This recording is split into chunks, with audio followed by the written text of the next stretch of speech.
Hi friends, எல்லோரும் எப்படி இருக்கீங்க? நெதர்லாண்ட்ஸில் வந்து கொஞ்சம் பரபரப்பான ஒரு பொலிட்டிக்கல் சிச்சுவேஷன் ஆகிடுச்சுங்க.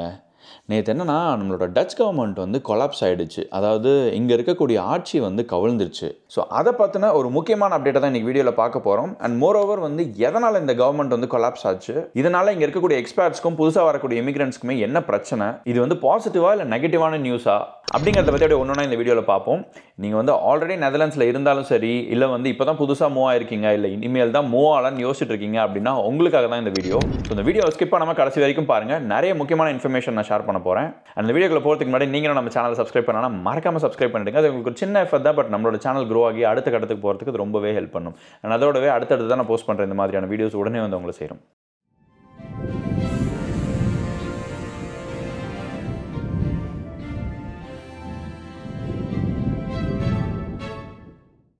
நெதர்லாண்ட்ஸில் ஜூன் 3 அன்னைக்கு இங்கே இருக்கக்கூடிய டச் கவர்மெண்ட் அஃபிஷியலாக கொலாப்ஸ்ட் அப்படின்னு சொல்லி அனௌன்ஸ் பண்ணிட்டாங்க. இது எதனால் அப்படின்னு பார்த்தீங்கன்னா, இங்கே இருக்கக்கூடிய இந்த கோலிஷன் கவர்மெண்ட், அதாவது கூட்டணி ஆட்சியில் பார்த்தீங்கன்னா பிவிவி அப்படின்னு சொல்லக்கூடிய ஒரு மிகப்பெரிய கட்சி, ஹர்ட் வெல்டர்ஸ் அப்படிங்கிறவரோட தலைமையில் இருக்கக்கூடிய பிவிவி அப்படிங்கிற கட்சி பின் வாங்கிட்டாங்க. ஸோ அதனால தான் வந்து இங்கே இருக்கக்கூடிய டச் கவர்மெண்ட் வந்து கொலாப்ஸ் ஆகிடுச்சு. சரி, எதனால் அவர் பின் வாங்கினார், அப்படி என்ன பிரச்சனை அப்படின்னு பார்த்தீங்கன்னா, ஸோ யூஸ்வலாக வந்து எப்போவுமே நெதர்லாண்ட்ஸில் ஒரு ஹாட் டாப்பிக்காக இருக்கிறது என்னென்னா, இங்கே இருக்கக்கூடிய இமிக்ரேஷன் பாலிசிஸ் அண்ட் முக்கியமாக வந்து இந்த அசைலம் சீக்கர்ஸ், ரெஃப்யூஜிஸ்னு சொல்லுவாங்க இல்லையா, ஸோ அவங்களெல்லாம் வந்து எப்படி அவங்களோட ரெசிடென்சி ப்ரோக்ராம்ஸ்லாம் எப்படி ஹேண்டில் பண்ணணும், அவங்கள எப்படி இன்டெகிரேட் பண்ணணும், இல்லை அவங்கள உள்ள அலோவ் பண்ணலாமா கூடாதா, ஸோ இந்த மாதிரி எப்போவுமே ஒரு ஹாட்டான ஒரு டிபேட்டபிளான டாபிக் எப்போவுமே லைவாக இருந்துகிட்டே இருக்குங்க. ஸோ அந்த மாதிரியான ஒரு டிஸ்கஷனில் இந்த ஹர்ட் வெல்டர்ஸோட கட்சிக்கும் மற்ற கோலிஷன் கவர்மெண்ட்டில் இருக்கிற மற்ற கட்சிக்கும் நிறைய கருத்து வேறுபாடு இருந்ததுனால அவர் வந்து நான் இந்த கோலிஷன்லேருந்து, அதாவது இந்த கூட்டணியிலேருந்து நான் வெளியில் போயிடுறேன் அப்படின்னு சொல்லிட்டார் அவர். ஸோ அவரோட முக்கியமான பாயிண்ட்லாம் என்னன்னு பார்த்தீங்கன்னா, இமீடியட்டாக வந்து அசைலம் சீக்கர்ஸோட அப்ளிகேஷன்ஸ் எல்லாத்தையும் ஃப்ரீஸ் பண்ணிவிடுங்க, அண்ட் நிறைய அசைலம் சீக்கர்ஸ், அதாவது ரெஃப்யூஜிஸ்க்கு ஆல்ரெடி கொடுத்த ரெசிடென்சிஸ் எல்லாமே திருப்பி வாங்கிடுங்க, அண்ட் இந்த அசைலம் சீக்கிங் ப்ராசஸை வந்து நெதர்லாண்ட்ஸ் விட்டு வெளியில் கொண்டு போகணும். சரி, அசைலம்னு சொல்கிறோமே, யார் அவங்களாம் எங்கேருந்து வராங்க அப்படின்னா, அஃப்கோர்ஸ் இப்போ நம்ம பார்த்துருப்போம் இல்லையா, நிறைய வந்து இங்கே சிரியாவில் பிரச்சனை நடந்துக்கிட்டு இருக்குது, யுக்ரைனில் பிரச்சனை நடந்துக்கிட்டு இருக்குது, அண்ட் வேரியஸ் அதர் கண்ட்ரீஸில் நீங்கள் ஈஸ்டர்ன் யூரோப்னு பார்த்தீங்கன்னா வேரியஸ் அதர் கண்ட்ரீஸில் வந்து நிறைய வார் அந்த மாதிரி, இல்லை உள்ளே இருக்கக்கூடிய லோக்கல் டென்ஷன் அந்த மாதிரி நடந்துக்கிட்டு இருக்கு இல்லையா. ஸோ அதனால் அங்கேருந்து நிறைய மக்கள் வந்து இங்கே நெதர்லாண்ட்ஸ்க்குன்னு இல்லை, அந்த நாட்டை விட்டு வேறு கண்ட்ரீஸ்க்கெல்லாம் மூவ் ஆகுங்க. அந்த மாதிரி நெதர்லாண்ட்ஸ்க்கு நிறைய பேர் உள்ளே வந்திருக்கிறாங்க. ஸோ அவங்களெல்லாம் தான் வந்து அசைலம் சீக்கர்ஸ், அதாவது ரெஃப்யூஜிஸ் அப்படின்னு சொல்லுவாங்க. ஸோ அவங்களுக்கான இமிக்ரேஷன் பாலிசிஸ்லையும் ரெசிடென்சி ப்ராசஸஸ்லையுமே வந்து நிறைய கண்ட்ரோல் மெஷர்ஸ் கொண்டு வரணும், அலோவ் பண்ணக்கூடாது அப்படிங்கிற மாதிரி ஹர்ட் வெல்டர்ஸ் வந்து ரொம்ப ஸ்ட்ராங்காக கேட்டிருந்துருக்கிறாரு. அதை வந்து அஃப்கோர்ஸ் கூட்டணி கட்சியில் இருக்கிறவங்கலாம் வந்து, அதாவது மற்ற கட்சியில் இருக்கிறவங்களாம் வந்து பெருசாக அதை அக்செப்ட் பண்ணலை. ஈவன் தோ அந்த கூட்டணியில் இருக்கக்கூடிய மற்ற கட்சியுமே வந்து கொஞ்சம் ஆன்டி இமிக்ரேஷன் கொள்கைகள்லாம் வச்சுருந்தவங்க தான். பட் இருந்தாலுமே இவர் கேட்குற மாதிரியான எக்ஸ்ட்ரீம் மெஷர்ஸ்லாம் எடுத்தோம்னா நம்ம வந்து ஹியூமன் ரைட்ஸ் வயலேஷன், நிறைய வந்து மக்கள் போராட்டத்தெல்லாம் சந்திக்க வேண்டியதாகிடுமோ, ரொம்ப ஒரு இன்ஸ்டெபிலிட்டி வந்துருமோ அப்படிங்கிறதுனால அந்த கூட்டணி கட்சியெல்லாம் இந்த மாதிரியான எக்ஸ்ட்ரீம் பாலிசிஸ்க்கு அவங்க பெருசாக வரவேற்பு கொடுக்கல. ஸோ இதனால் ஹர்ட் வெல்டர்ஸ் வந்து அந்த கூட்டணியிலேருந்து வெளியில் வந்துட்டார். நான் தான் பெரிய கட்சியாச்சு, என்கிட்ட தான் நான் 37 சீட்டு பெரிய லெவலில் வின் பண்ணியிருக்கேன், அதனால் மக்கள் எனக்கு திரும்பியும் ஓட்டு போடுவாங்க, நான் மறுபடியும் தனிப்பெரும்பான்மையில ஜெயிச்சு வருவேன் அப்படிங்கிற ஒரு நம்பிக்கையோடு அவர் வந்து வெளியில் வந்துட்டார். ஸோ அதனால் கவர்மெண்ட்டும் கொலாப்ஸ் ஆகிடுச்சு. ஹிஸ்டாரிக்கலாக பார்த்தீங்கன்னா டச் கவர்மெண்ட் கொலாப்ஸ் ஆகிறது வந்து ஒரு பெரிய விஷயம் கிடையாதுங்க. ஏன்னா லாஸ்ட் ஒரு 5 வருஷத்துலேயே எனக்கு தெரிஞ்சு இது வந்து 3வது தடவை இந்த கொலாப்ஸ் நடக்குது. மார்க் ரூட் வந்து ஆல்ரெடி 2 தடவை அவர் வந்து ரிசைன் பண்ணிட்டு போயிருக்கிறாரு. 2021 ஒரு தடவை பண்ணார், 2023 ஒரு தடவை பண்ணியிருக்காங்க. அதுக்கப்புறம் 23 ஃபுல்லாக எலெக்ஷன் நடந்து நிறைய நெகோசியேஷன்ஸ் நடந்து இந்த கோலிஷன் கவர்மெண்ட் வந்து ஜூலை 2024 தான் பதவியே ஏற்றிருக்கிறாங்க. அதாவது இப்போ கரண்ட்டாக கொலாப்ஸ் ஆச்சு இல்லையா, அந்த கூட்டணி வந்து ஜூலை 2024 தான் பதவி ஏற்றிருக்கிறாங்க. எக்ஸாக்டாக 1 இயர் கழிச்சு, ஆர் ரஃப்லி 1 இயர் கழிச்சு ஜூன் 3 அன்னைக்கு ஆட்சியை கவுத்துட்டாங்க மறுபடியும். கிட்டத்தட்ட எவ்ரி அதர் இயர் வந்து இங்கே டச் கவர்மெண்ட் வந்து ரிசைன் பண்ணிடுறாங்க. அண்ட் இது சம்மந்தமாக நான் கொஞ்சம் தேடி பார்த்துக்கிட்டு இருக்கும் போது தான் தெரிய வந்தது, இந்த வேர்ல்டு வார்க்கு அப்புறம் இப்போ வரைக்கும் பார்த்தீங்கன்னா கிட்டத்தட்ட 30 தடவை வந்து டச் கேபினெட் வந்து கொலாப்ஸ் ஆயிருக்கா. ஸோ பேசிக்காக வந்து நம்ம கம்பெனியில் பேப்பர் போட்டு போகிற மாதிரி இங்கே இருக்கக்கூடிய அரசியல்வாதிகள்லாம் ஆகுனா ரிசைன் பண்ணிட்டு போயிடுறாங்க. ஸோ அதனால் இப்போ நெதர்லாண்ட்ஸில் என்ன ஆக போகுது அப்படின்னு பார்த்தீங்கன்னா, இங்கே வந்து இந்த கேர்டேக்கர் கவர்மெண்ட் அப்படின்னு சொல்லுவாங்க. அதாவது இப்போ இருக்கக்கூடிய அந்த பிரைம் மினிஸ்டர் வந்து ரிசைன் பண்ணிட்டாரு, பண்ணதுக்கப்புறம் அவங்கள வந்து கேர்டேக்கர் பிரைம் மினிஸ்டராக மாற்றிடுவாங்க. அவங்களுக்கு வந்து ஃபுல் டிஸ்கிரிஷனரி பவர்ஸ் இருக்காது.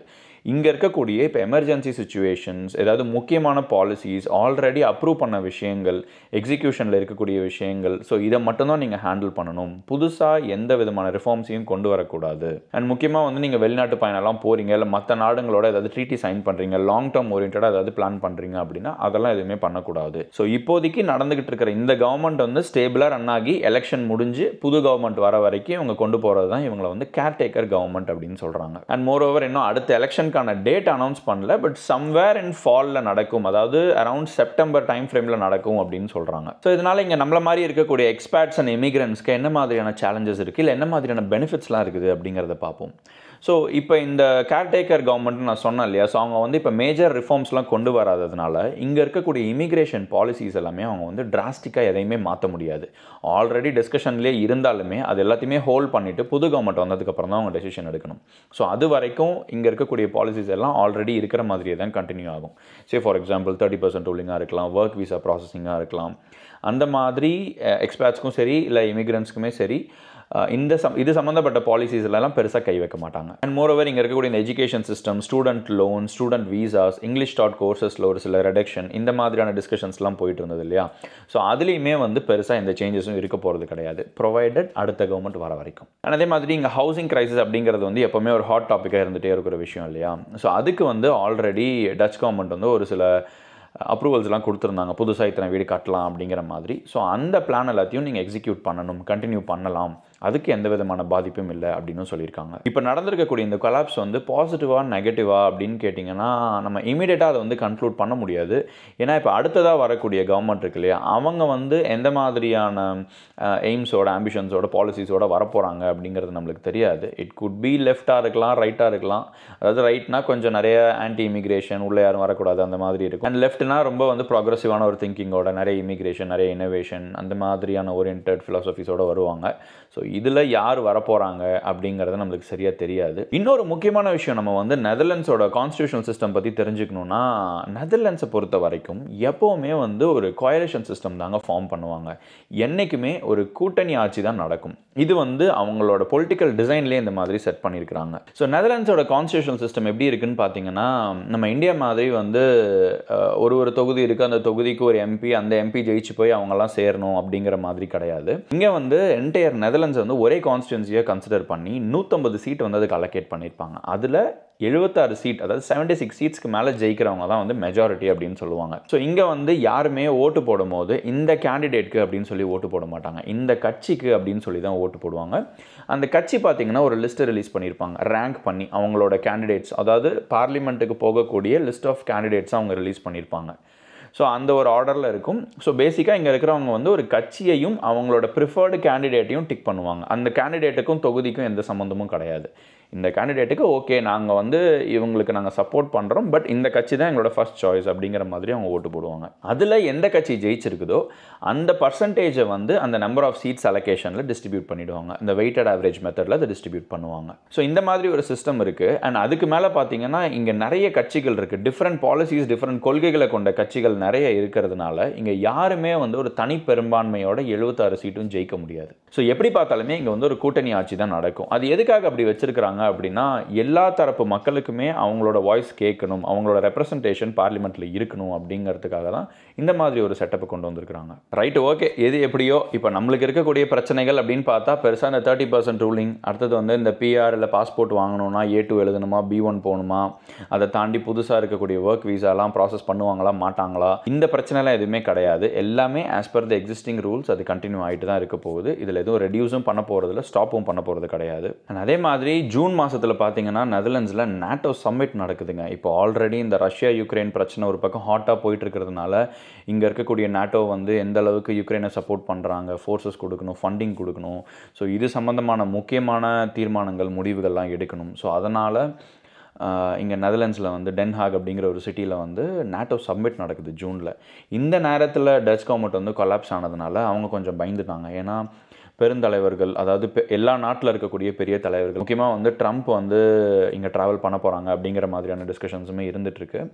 ஸோ இந்த மாதிரி பெரிய ஆட்கள் எல்லாருமே இங்கே வர நேரத்தில் ஒரு கேர்டேக்கர் கவர்மெண்ட் இருக்கும் போது ஏதாவது ஒரு எமர்ஜென்சி, ஒரு சுச்சுவேஷன், ஒரு பிரச்சனை நடந்துருச்சு அப்படின்னா யார் அதுக்கு ரெஸ்பான்சிபிலிட்டி எடுத்துக்குவாங்க? எல்லாருமே கையை தூக்கிடுவாங்க இல்லையா? ஸோ அதனால் அது கொஞ்சம் குளறுபடியாக போயிட்டு இருந்தது. பட் ஃபைனலி இன்றைக்கி வந்து இந்த கேர்டேக்கர் கவர்மெண்ட் வந்து நாங்கள் வந்து கம்ப்ளீட் ரெஸ்பான்சிபிலிட்டி எடுத்துக்கலாம், நேட்டோ சம்மிட் எந்த பிரச்சனையும் இல்லாமல் நடக்கிற வரைக்கும் we are responsible for that அப்படின்னு சொல்லியிருக்காங்க. அண்ட் இந்த பெரிய சேஞ்ச்னால எக்கனாமிக்கல் டிஸ்டர்பன்ஸ் ஏதாவது வருமா அப்படின்னு கேட்டிங்கன்னா, அதையுமே வந்து இப்போ இருக்கக்கூடிய prime minister like Dick Schoof வந்து என்ன சொல்லியிருக்கிறாருன்னா, எந்த விதமான எக்கனாமிக்கல் டர்மாயிலும் வரக்கூடாது, டவுன் டர்னும் நடக்காது, அதுக்கு வந்து நாங்கள் ரெஸ்பான்சிபிள்.